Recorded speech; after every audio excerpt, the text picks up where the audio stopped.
Chapter 10. That night, Klaus was the Baudelaire orphan sleeping fitfully in the bed, and Violet was the Baudelaire orphan staying up, working by the light of the moon. All day, the two siblings had wandered around the house, doing the assigned chores and scarcely speaking to each other. Klaus was too tired and despondent to speak, and Violet was holed up in the inventing area of her mind, too busy planning to talk. When night approached, Violet gathered up the curtains that had been Sunny's bed and brought them to the door to the tower stairs, where the enormous assistant of Count Olaf's, the one who looked like neither a man nor a woman, was standing guard. Violet asked whether she could bring the blankets up to her sister to make her more comfortable during the night. The enormous creature merely looked at Violet with its blank white eyes and shook its head, then dismissed her with a silent gesture.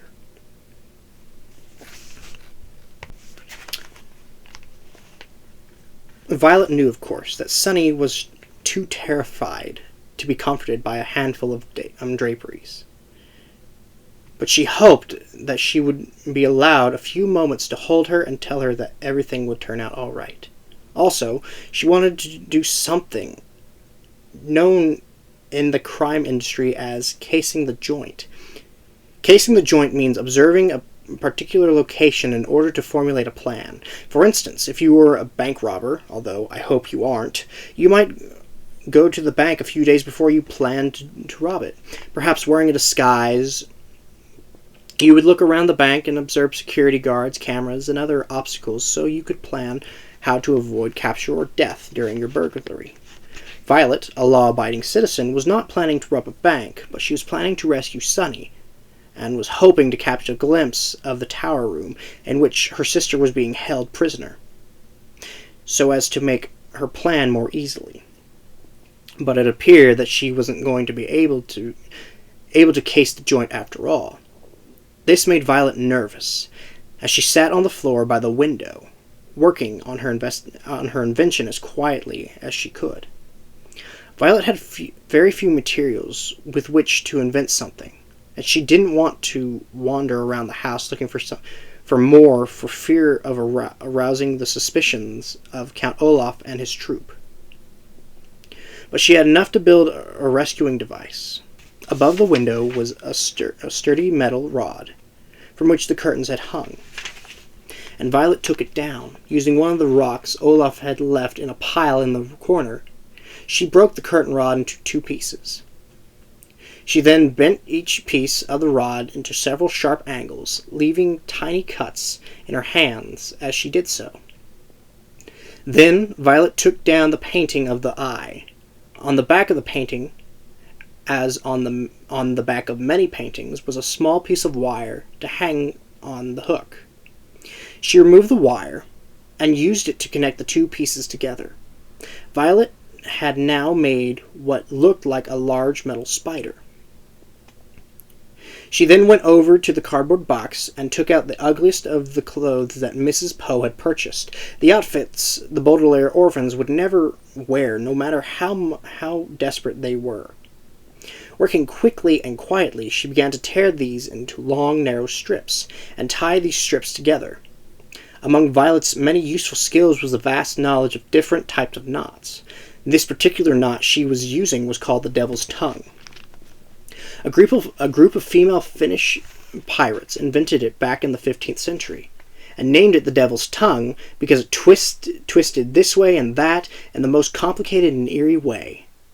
The Devil's Tongue was a very useful knot, and when Violet tied the cloth strips together end to end, it formed a sort of rope. As she worked, she remembered something her parents had said to her when Klaus was born, and again when they brought Sunny home from the hospital. "You are the eldest Baudelaire child," they had said kindly but firmly, "and as the eldest, it will always be your responsibility to look after your younger siblings. Promise us that you will always watch out for them and make sure they don't get into trouble." Violet, remembering her promise, and thought of Klaus, whose bruised face was still looked sore, still looked sore, and Sunny dangling from the top of the tower like a flag, and began working faster. Even though Count Olaf was of course the cause of all this misery, Violet felt as if she had broken her promise to her parents, and vowed to make it right. Eventually, using enough of the ugly clothing, Violet had a rope that was, she hoped, just over 30 feet long. She tied one end of it to the metal spider, and looked at her handiwork. What she had made was called a grappling hook, which is something used for climbing up the sides of buildings, usually for a nefarious purpose, using the metal end to hook onto something at the top of the tower, and the rope to aid her climb. Violet hoped to reach the top of the tower, untie Sunny's cage, and climb back down. This was, of course, a very risky plan, both because it was dangerous and because she had made the grappling hook herself instead of purchasing it at a store that such things are sold, that sold such things. But a grappling hook was all Violet could think of to make without a proper inventing laboratory. And time was running short. She hadn't told Klaus about her plan because she didn't want to give him false hope. So without waking him, she gathered up her grappling hook and tiptoed out of the room. Once outside, Violet realized her plan was even more difficult than she had thought. The night was quiet, which would mean she would have to make particularly no noise at all. The night also had a slight breeze, which, when she pictured herself swinging in the breeze, clinging to a rope made of ugly clothing, she almost gave up entirely. And the night was dark, so it was hard to see where she could toss the grappling hook, and have the metal arms hook onto something. But standing there shivering in her nightgown, Violet knew she had to try. Using her right hand, she threw the grappling hook as high and as hard as she could, and waited to see if it would catch onto something. Clang! The hook made a loud noise as it hit the tower, but it didn't stick to anything, and came crashing back down. Her heart pounding, Violet stood stock still, wondering if Count Olaf or one of his accomplices would come and investigate. But nobody arrived after a few moments, and Violet, swinging the hook over her head like a lasso, tried again. Clang, clang! The grappling hook hit the tower twice as it bounced back down to the ground. Violet waited again, listening for footsteps, but all she heard was her own terrified pulse. She decided to try one more time. Clang! The grappling hook hit the tower, and fell down again, hitting Violet hard in the shoulder. One of the arms tore her nightgown and cut through her skin. Biting down on her hand to keep from crying out in pain, Violet felt the place in the shoulder where she had been struck, and it was wet with blood. Her arm throbbed in pain. At this point in the proceedings, if I were Violet, I would have given up. But just as she was about to turn around and go inside the house, she pictured how scared Sunny must be, and ignoring the pain in her shoulder, Violet used her right hand to throw the hook again. Cla! The usual clang sound stopped halfway through, and Violet saw in the dim light of the moon that the hook wasn't falling. Nervously, she gave the rope a good yank, and it stayed put. The grappling hook had worked. Her feet touching the side of the stone tower, and her hands grasping the rope, Violet closed her eyes and began to climb. Never daring to look around, she pulled herself up the tower, hand over hand, all the time keeping in mind her promise to her parents, and the horrible things Count Olaf would do if his villainous plan worked. The evening wind blew harder and harder as she climbed higher and higher. And several times Violet had stopped climbing as the rope moved in the wind.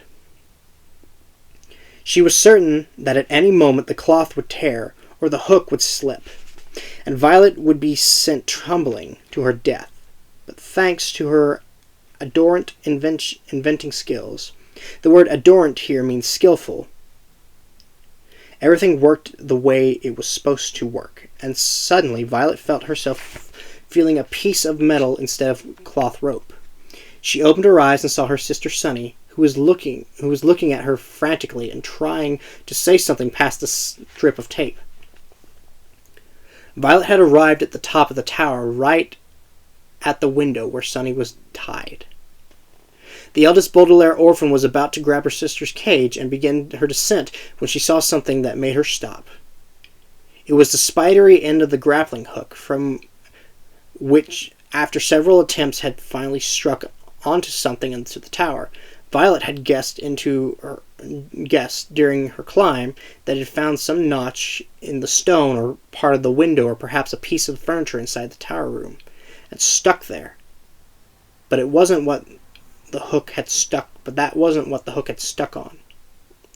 Violet's grappling hook had stuck on another hook. It was one of the hooks on the hooked-handed man, and his other hook, Violet saw, was glinting in the moonlight as it reached right toward her.